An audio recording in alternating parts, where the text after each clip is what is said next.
MCC का विवादित विषयमा स्पष्ट गर्न भन्दै सरकारले लेख्यो अमेरिकालाई पत्र। चीनले भन्यो नेपालसँग कुनै सीमा विवाद छैन, केही व्यक्तिले उछाल्ने काम गरे। पार्टी विभाजनको औचित्य पुष्टि गरेर देखाउन नेपाललाई एमाले नेता नेमाङको चुनौती। सरकारले विदेश सम्बन्धलाई अविश्वसनीय बनाएको नागरिक आन्दोलनको आरोप। गृहमन्त्री खाँड र प्रवक्ता विश्वकर्मा बीच 3 बुँदे सहमतिको कार्यान्वयनदेखि एमसीसी सम्मको बारेमा छलफल। एमसीसी कुनै पनि हालतमा पारित हुँदैन भन्दै नेता बास्तोला। प्रधानमन्त्री देउवाद्वारा आगामी निर्वाचनमा आफ्नो पार्टीलाई हराएर देखाउन एमाले नेता बस्नेतलाई चुनौती। कास्कीमा कांग्रेसको ओडा अधिवेशन, अधिकांश ओडामा निर्विरोध नेतृत्व चयन।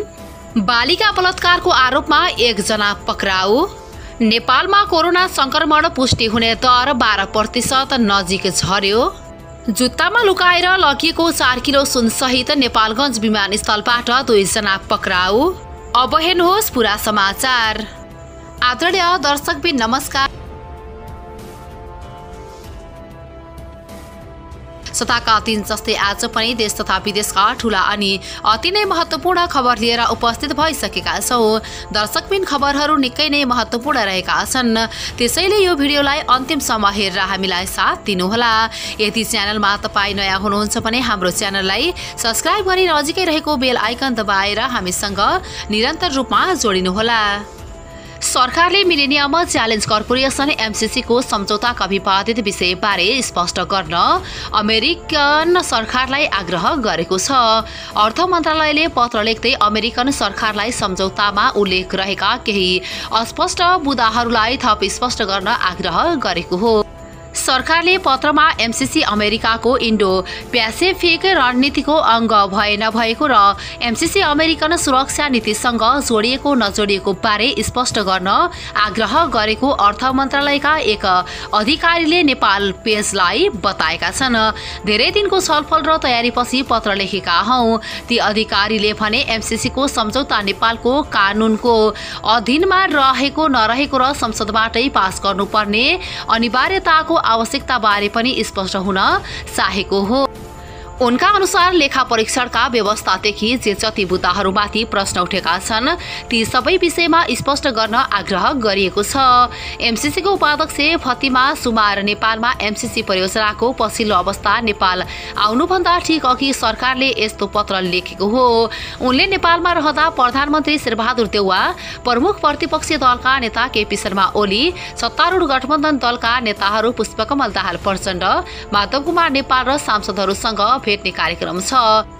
लामो समयसम्म एमसीसी का विभिन्न ओहदामा रहेर काम गरेकी सुमारा केही समय अघि उक्त संस्थाको उपाध्यक्षमा नियुक्त भएकी हुन्। नेपालले अमेरिकासँग एमसीसी को सहयोग लिने बारे अन्तिम छलफलहरू गर्दा सुमार पनि संलग्न थिएन।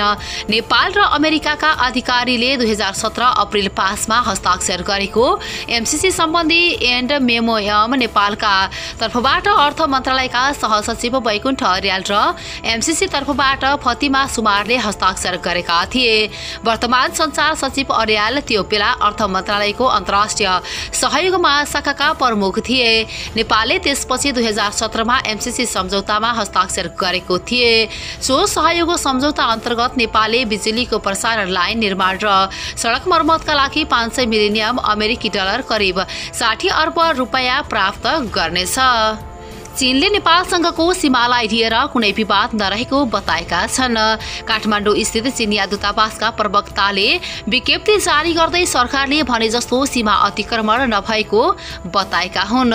2060 को दशकको सुरुमा दुई देशबीच भएको मैत्रीपूर्ण सम्झौताकै बेलादेखि सीमा विवाद समाधान भइसकेको छ। विज्ञप्तिमा उल्लेख छ, त्यसबेलादेखि नेपाल र चीनबीच सीमालाई लिएर कुनै विवाद छैन। चीनले शान्तिपूर्ण सह अस्तित्वका 5 सिद्धान्तमा आधारित रहेर सीमाका मुद्दा लगायत दुई मुलुक बीचको साझेदारीलाई थप बलियो तुल्याउन चाहेको समेत जनाएको छ। केही वर्षदेखि चीन र नेपालले सक्रियतापूर्वक सीमा व्यवस्थापन, बन्दरगाह निर्माण, सीमा पार सहायता आदान प्रदान गरेको जनाउँदै चीनले दुई मुलुकका नागरिकलाई यसबाट फाइदा मिलेको समेत जनाएको छ। नेकपा एमालेका संसदीय दलका उपनेता सुभाष नेमाङले पार्टी विभाजन गर्नुको औचित्य पुष्टि गरेर देखाउन नेकपा एकीकृत समाजवादी पार्टीको नेतृत्वलाई चुनौती दिनुभएको छ।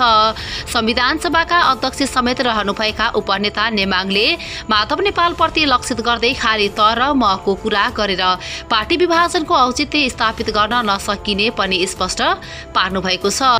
बिना विचारधारा दर्शन र कार्यक्रम बिना पार्टी फुटाउन नपाउने संवैधानिक व्यवस्था रहेको उल्लेख गर्दै उहाँले त्यस विपरीत गएर माधव नेपालहरूले पार्टी फुटाएको आरोप समेत लगाउनु भएको छ।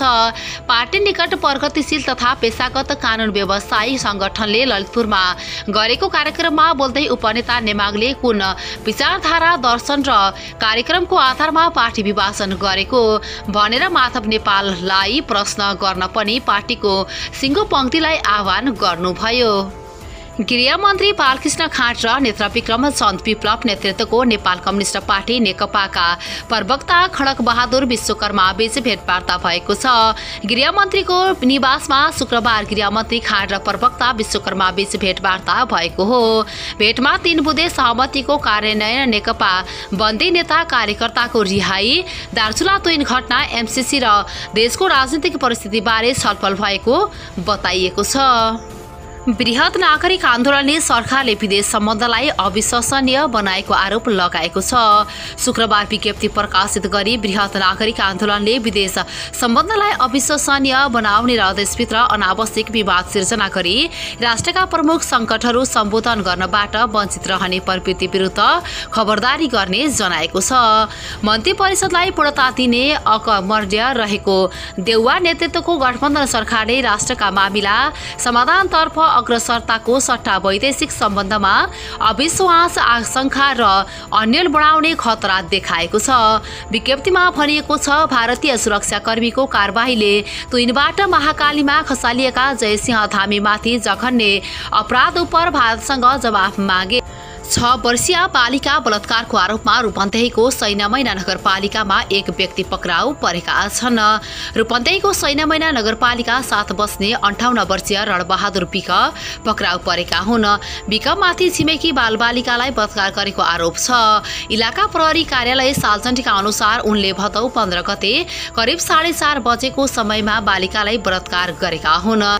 घटनाको स्थलगत अनुसन्धान गरी अभियुक्तलाई जबरजस्ती करणी मुद्दा अन्तर्गत अनुसन्धान अघि बढाएको जिल्ला प्रहरी कार्यालय रूपन्देहीका प्रहरी नायब उपरीक्षक सत्यनारायण थापाले बताएका छन्।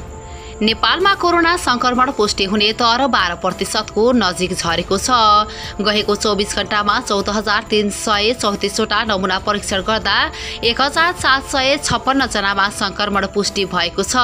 यो पछिल्लो 24 घण्टामा गरिएको परीक्षणमा 12.25% मा संक्रमण पुष्टि भएको हो।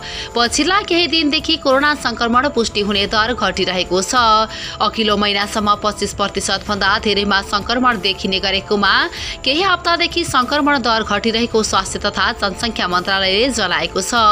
आज थपिएका सहित नेपालमा कोरोना संक्रमण पुष्टि हुनेको संख्या 8,51,664 पुगेको छ। बाँके प्रहरीले नेपालगञ्ज विमानस्थलबाट 4 किलो सुनसहित 2 जनालाई पक्राउ गरेको छ।